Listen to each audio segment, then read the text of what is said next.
Ever wondered how a 20-ton fighter jet can go from a complete standstill to takeoff speed in just a few seconds on a runway that's barely longer than a football field? And even more incredibly, how that same jet can land on a moving ship in the middle of the ocean and stop in just a couple of seconds? Today on Knowledge Hub, we're diving into one of the most impressive engineering systems ever built, the Aircraft Carrier Launch and Recovery System. A combination of catapults, arresting wires, precision navigation, and powerful hydraulics that allows naval jets to take off and land safely on a floating runway. On land, most fighter jets need nearly 2 kilometers of runway to take off, but aircraft carriers only have about 300 meters of deck space. So to solve this problem, carriers use a launch system called a catapult.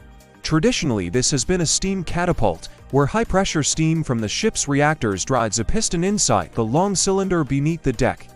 This piston is connected to a shuttle on the flight deck, which is attached to the nose landing gear of the aircraft using a launch bar. When the catapult fires, the piston accelerates down the track, pulling the aircraft with it and launching it from 0 to 250 kilometers per hour in just about 2 seconds, generating acceleration forces of nearly 4 Gs. Modern carriers, like the latest US supercarriers, now use an even more advanced system called EMALS, the Electromagnetic Aircraft Launch System. Instead of steam pressure, electromagnetic fields accelerate the shuttle smoothly along the track, allowing more precise control of launch speed, reduce mechanical stress on aircraft, and the ability to launch both heavy fighter jets and lighter drones using the same system. Once airborne, the jet quickly climbs away from the carrier, but the real challenge comes when it's time to return.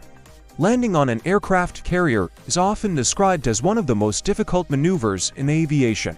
The runway is not only extremely short, it's also moving with the waves and traveling through the ocean at speeds of up to 30 knots.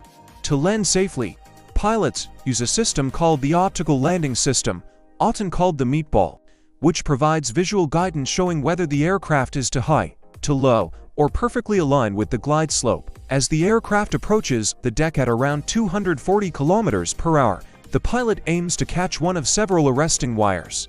Under the aircraft's tail is a retractable metal hook known as the tailhook. If everything is perfectly aligned, the hook grabs one of these wires the moment the wheels touch the deck. These arresting wires are connected to powerful hydraulic or energy-absorbing engines located beneath the flight deck, which rapidly convert the aircraft's kinetic energy into mechanical resistance, bringing the jet to a complete stop in just about 2 seconds. The forces involved are enormous, equivalent to stopping a speeding car in just a few meters.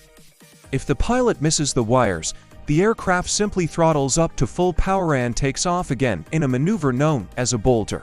The entire landing process takes only seconds, but it represents decades of engineering development. Together, these systems transform a moving warship into a fully functional floating airport capable of launching and recovering dozens of aircraft every hour.